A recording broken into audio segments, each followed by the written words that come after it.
dumar laay toona sawirkaan idin soo dhigay waa ilaahay u naxariistay lixle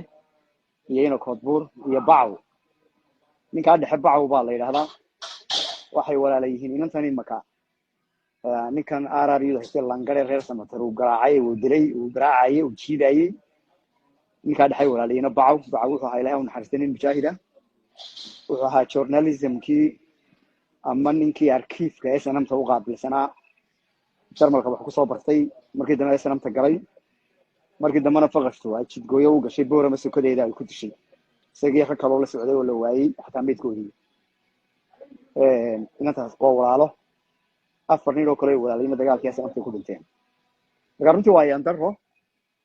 waqtigeedii ku sugnay in dadkii dhiiga dalkan u daadiyay ee xorriyada u horseeday ee cadawga iska kiciyay naf iyo maalba u horay in maanta hablahoodii dariiqa la jiido runtii waa in ku sugnay waqtigeeda laakiin insha Allah ta'ala waqti uu isbedelayaa jihaadkuna uu soconayaa halgankuna uu soconayaa khayr baan ku dumaanaysaa bidnillaahi kariim yaa jaa al-haq wa zahaqa al-baadil inna al-baadila kana zahuqa ودلمي جاني مدو كانوا وسكت صار معنا وصاف شرميا أنتي لو قلت لك أنا بقول ما نسا أنتي كان نغلان نسا أو كان نغلان نسا لكن هل